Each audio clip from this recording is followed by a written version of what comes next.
Royal Rumble 2015, one of the most controversial Royal Rumbles in the history of Royal Rumbles and wrestling. And that happened on January 25th, 2015, and that was in Philadelphia. I believe that's the XL Center where the Flyers actually play hockey, and I think the 76ers play basketball there as well.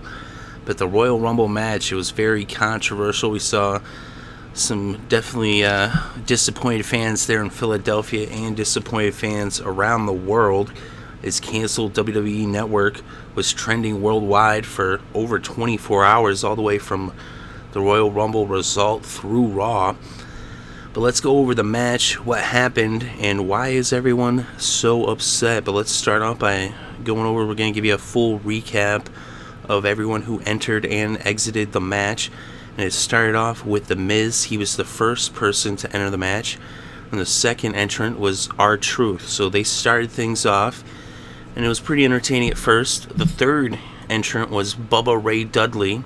And Bubba Ray Dudley is definitely a fan favorite there in Philadelphia from his days way back when in the 90s when he was with ECW. And he made a name for himself there on the Eastern Seaboard. So the fans in Philadelphia were definitely very happy to see Bubba Ray Dudley, and he definitely made it very entertaining early on. So the fourth entrant was Luke Harper, and then we had Bray Wyatt was the fifth entrant. So Bray Wyatt came in fifth. Then we had Curtis Axel, except when Curtis Axel came out, he ended up being stopped, and he never made his way down the ramp, and it ended up being Eric Rowan who ended up coming into the ring.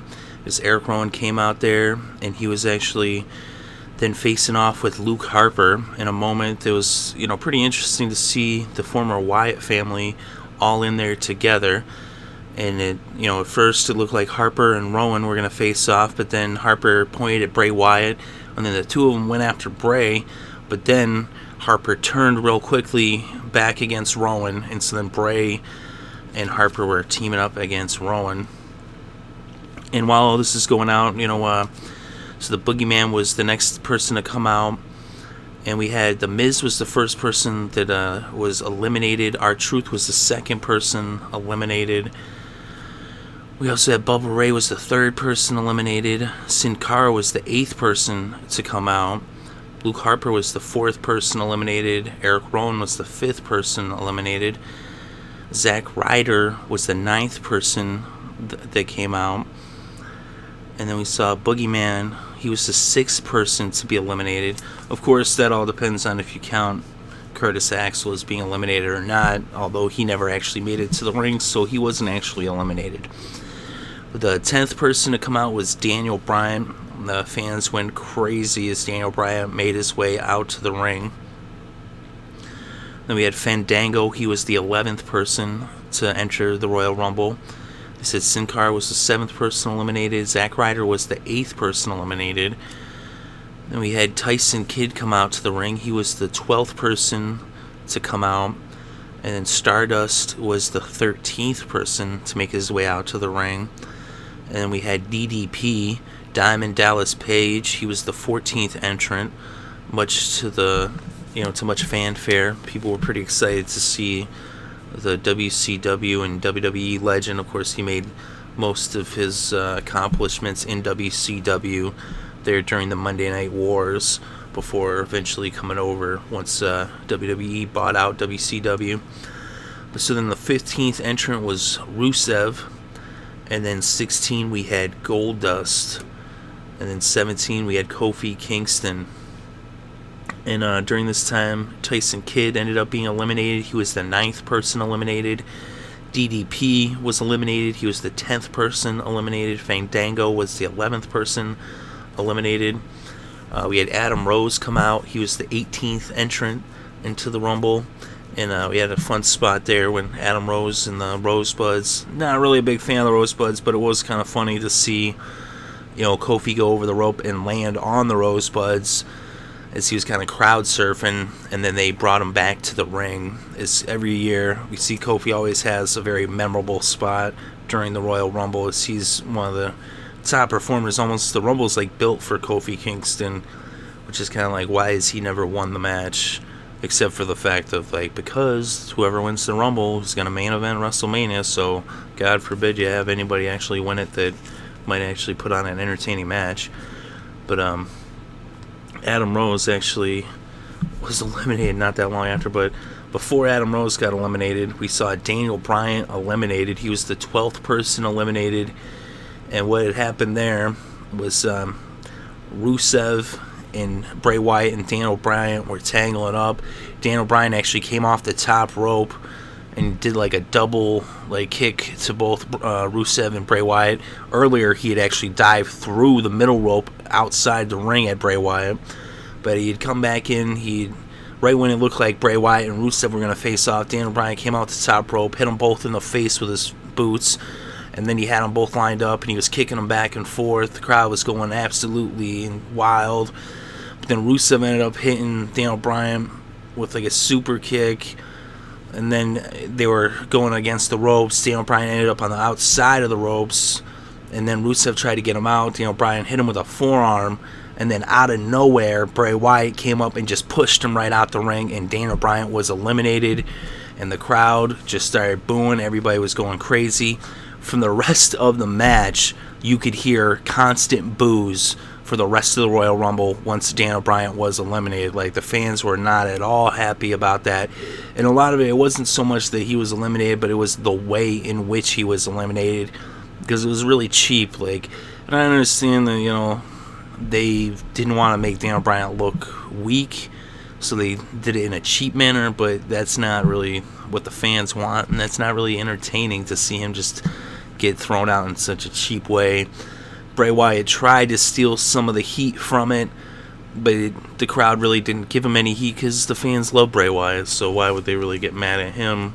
Because he was just doing pretty much what was written in the script.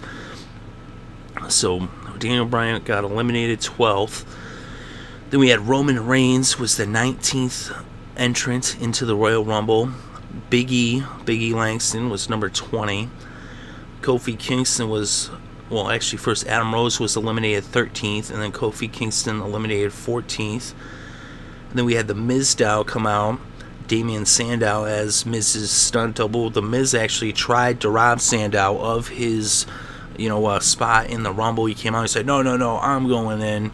But then the Miz ended up hitting him? I forget off the top of my head, but the Miz actually got nailed by one of the members in the ring. I don't know if it was Bray but either way, Sandow was able to get into the ring, and so Sandow got in there. He actually had the crowd popping. He made some big moves. The people were eating up Damian Sandow, totally getting behind him. And as soon as the crowd got behind Damian Sandow, over the top rope. That seems to be kind of a theme in this Rumble, that anytime the crowd cheered for someone, they would go over the top rope. As it was like, hey, whatever the fans want, screw you fans. We're going to do the opposite. Seemed to be the message in this Rumble. But alright, so then we had Jack Swagger. He was the 22nd person to enter the Rumble. It's like Goldust was eliminated, Stardust was eliminated, that was 15 and 16. Mizdow was the 17th person eliminated. And then, let's see, then we had Ryback came out. He was number 23 to enter the Rumble. Number 24 was Kane. Dean Ambrose was the 25th person to enter.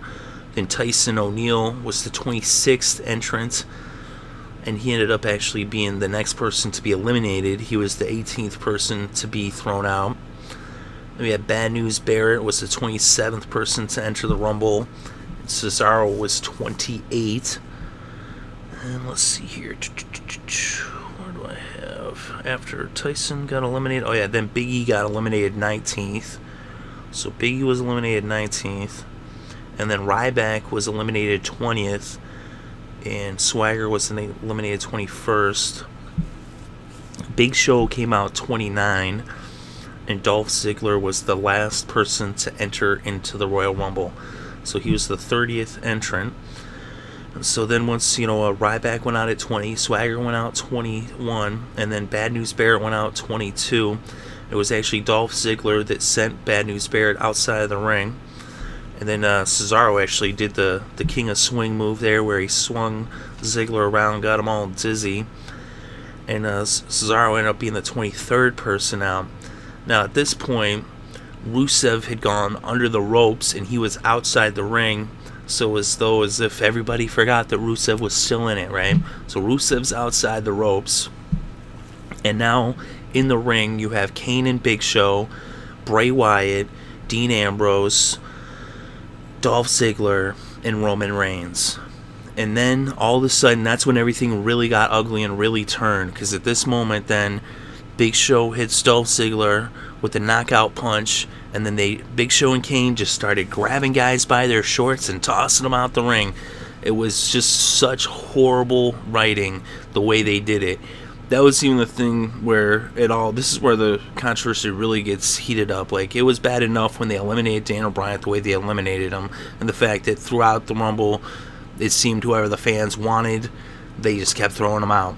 But right here at this moment, when you still had Bray Wyatt, Dolph Ziggler, Dean Ambrose, Roman Reigns all in the ring with Kane and Big Show, Rusev outside the ring as being like the guy they forgot about and they're not mentioning, like as if we didn't see him go under the ropes because he's hiding off to the side.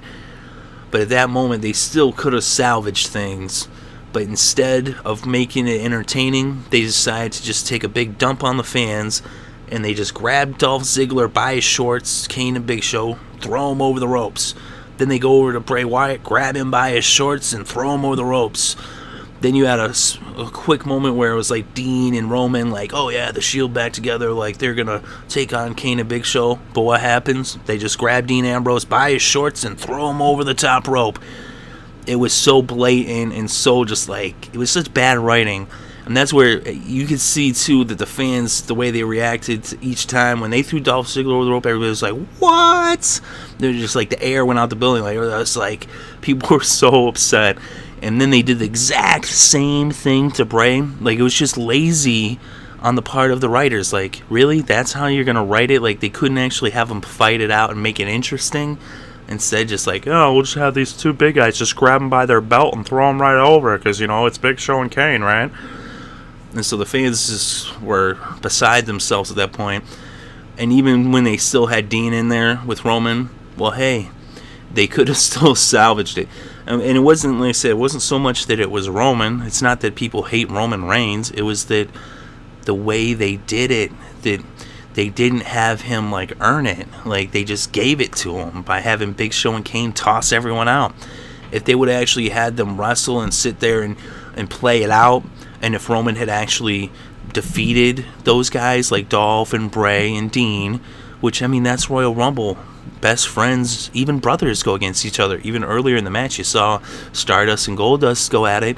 And throughout the history of Royal Rumbles, we've seen tag team partners go at it. So it's not like as if you couldn't have faces facing off against each other. There's no reason why Roman can't throw Dolph over the top and do it in a way that's like entertaining and actually pleasing to the fans, not on some just like screw job, like let's just toss these guys out because we don't give a crap about entertaining the people who paid hard-earned money to come to the event live and watch the event around the world on the WWE Network. But so they tossed Dean out. Now at this point, it's just, you know, they said that was the Final Four, but Rusev was still outside the ring. They weren't acknowledging that he was outside the ring, even though if you'd been paying attention, you knew that he was outside the ring. So now you just have inside the ring Big Show, Kane, and Roman. And, of course, they got to make Roman look strong, right? So then what happens? Roman ends up getting them both out. It was pretty cheesy. But then once he got them out, they actually rang the bell, like a fake end. And then here comes The Rock, because Big Show and Kane then attacked Roman Reigns. And when The Rock came out, The Rock got a pop. The crowd responded really well to The Rock at first, just as it's The Rock, the greatest WWE superstar of all time. Of course they're going to respond to him in a favorable way. Just the fact that he showed up. And he came in there, you know, he did his moves, he got his pops, you know, he dropped the people's elbow and everything. It was great. But then, at that point, then he leaves the ring. As soon as Rock left the ring, it went back to boos.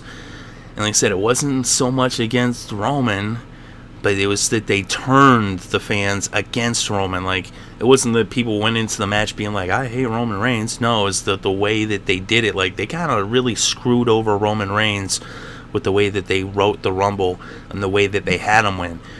And at this moment, though, they, had the classic monster movie finish where it's like, the monster's not dead, here he comes back for one last, little scare. And that's where Rusev now makes his appearance into the ring, is that, oh, it's not over yet. And so here comes Rusev. At that point, even before they had Rusev come from outside the ring, and at this point, Michael Cole and JBL and Lawler are all like, Roman Reigns has won the Rumble, he's going to WrestleMania, the main event. Even though Rusev was still technically in it and they weren't acknowledging it. But the fans in the audience were chanting, we want Rusev. So the fans were actually like, we'd rather have Rusev win this thing. At least that will make it somewhat entertaining. But Rusev came in, boom, spear, and then tossed over the rope with a quickness. They didn't even bother to make that entertaining. I understand that they probably were worried that if they sat there and wrestled for a little bit, the reaction of the fans was just everybody wouldn't be behind Rusev, which is they can't have that because Rusev's the ultimate heel. But that even shows you how bad the writing was for the Rumble. The fact that the fans were actually cheering for the perennial bad guy, the ultimate bad guy who could never ever be a face, Rusev. You done fucked up when you got the fans chanting, we want Rusev. Hello, the guy's only, he's the penultimate heel. You could never, ever, ever root for Rusev unless they really, really, really, really screwed up. And they screwed over Roman Reigns is actually what they did. Roman Reigns ended up winning, but there's all kinds of controversy about it. Everybody was pretty upset. He's in the ring celebrating to just a chorus of boos.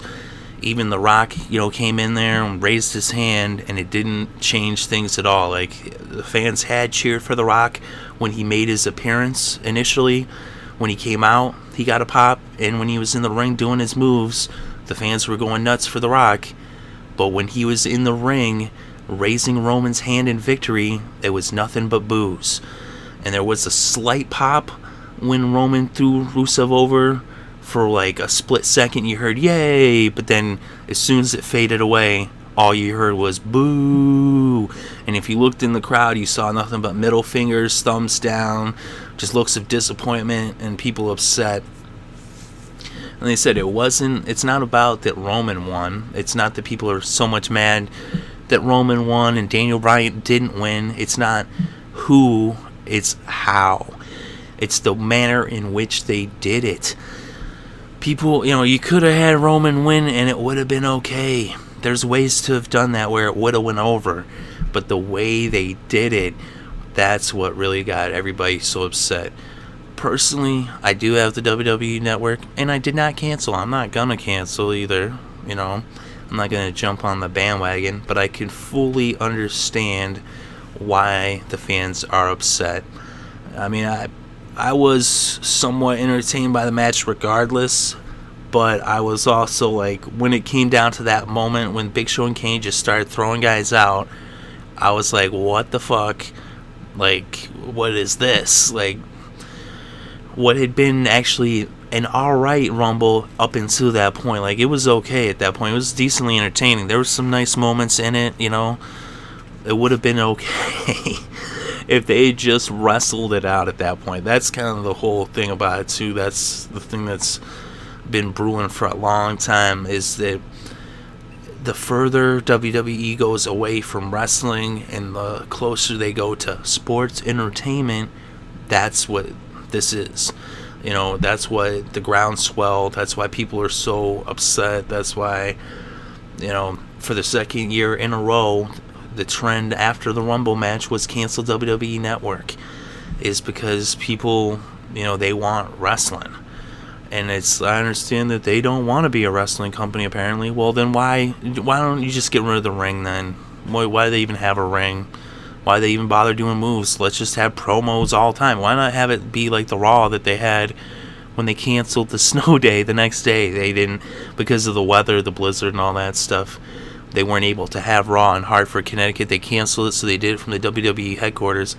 Well, if they just want to be sports entertainment, they might as well just make every single Raw that. get rid of the wrestling then. If you're not going to have wrestling, why do you even bother to even pretend? Or maybe they might want to actually make a shift back towards actually having it be a balance between sports entertainment and wrestling.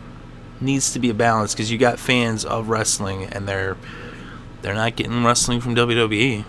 They're getting sports entertainment. They're getting Big Show and Kane picking up the three guys that actually deserve to win the Rumble and tossing them over the rope. Because fans would have been happy with Bray Wyatt winning. They would have been happy with Dean Ambrose winning. They would have been ecstatic if Dolph Ziggler won. I mean, why did they do the whole thing they did at Survivor Series if they're not going to give Dolph a push? You know?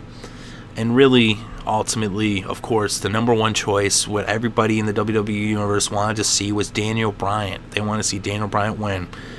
And I've heard things where they say, oh, they didn't want to rehash, like, oh, last year was Daniel Bryan's year. Yeah, I mean, he did win the main event of WrestleMania, but then it wasn't his year because he wasn't there for the next 8 months, So it's not like it was his year, and it's not like as if you look back in the ethos of freaking wrestling history and Royal Rumble matches, guys have won it before back-to-back years. Not like as if Daniel Bryan won it last year. He didn't.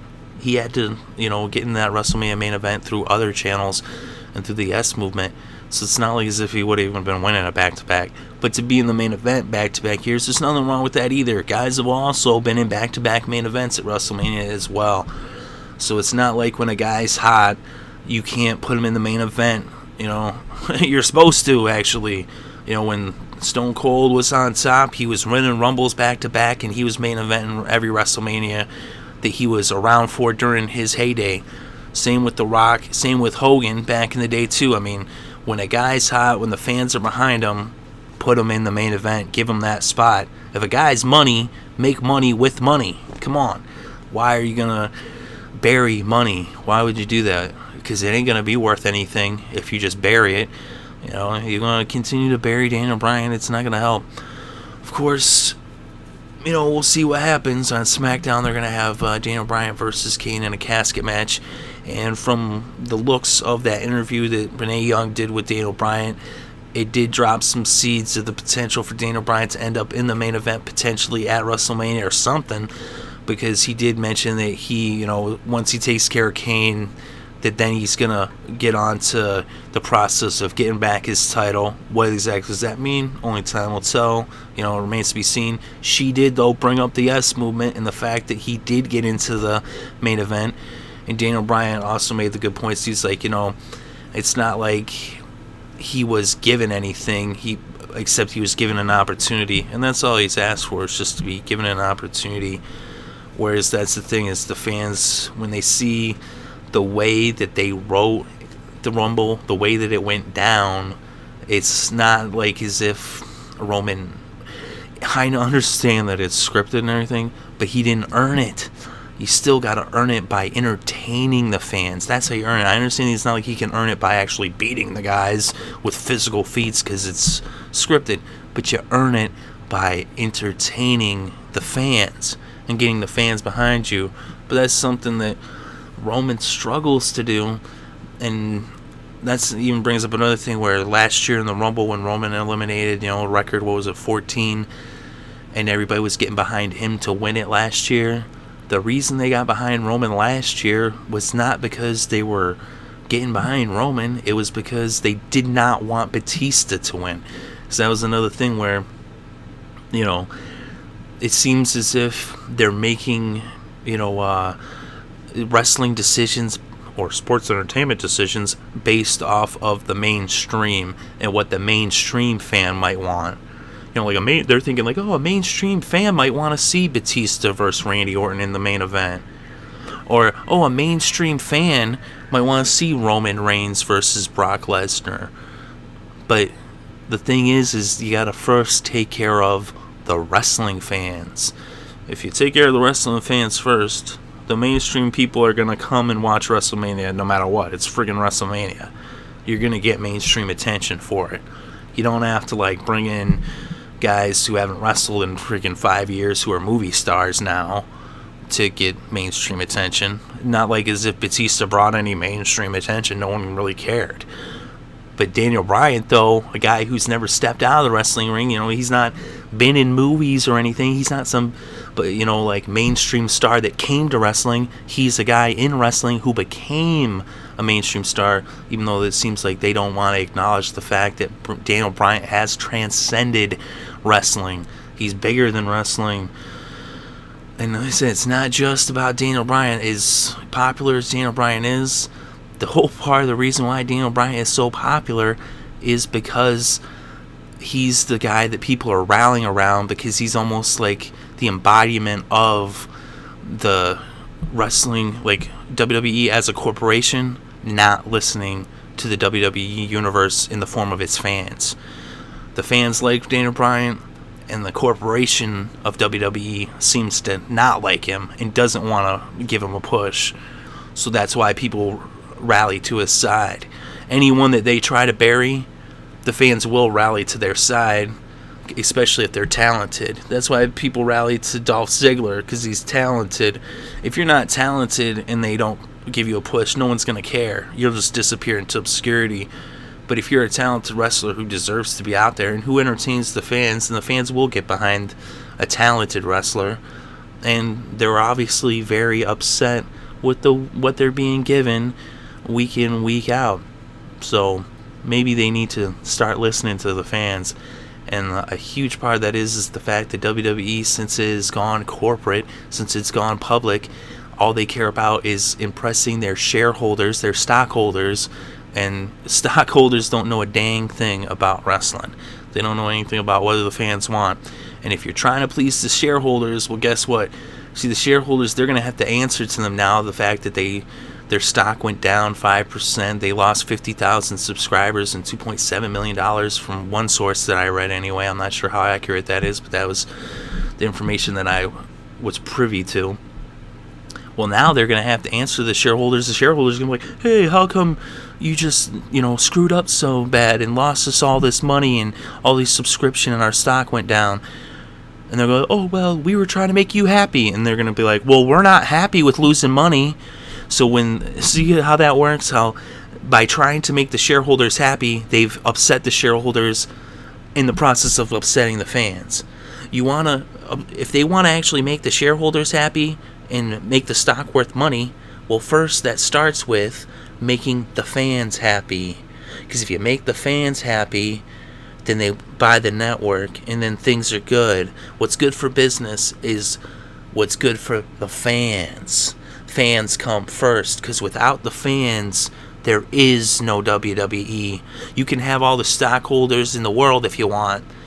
There's only so many people who buy stock. A whole lot more people or buy the network or buy fucking wrestling tickets or put on USA Network to watch Raw or Sci-Fi to watch the SmackDown. There's more people that are watching independent wrestling than are buying stock in WWE. So, I mean, they're trying to appeal to a very, very small minority of wealthy people who never even watched a wrestling match. That's who they're trying to please. Well, they'll never please them, because all they care about is money. And they're not going to make money if they don't please the fans, if they don't start paying attention to the fans. Because the thing is, as big as it is, it could all come crumbling down if people stop caring, if people stop watching. Of course, luckily for them, at the moment, people do still care, because if they didn't care, they wouldn't waste the time to be tweeting cancel WWE Network. That obviously shows they care. So people still care.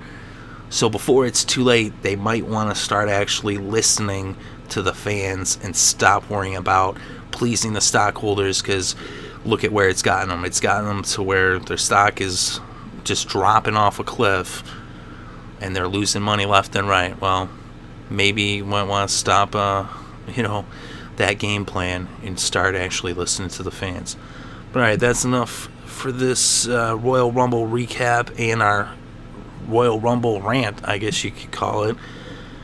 If you enjoyed this video, go ahead and hit the like button. If you want more content such as this, subscribe. Thank you very much for listening.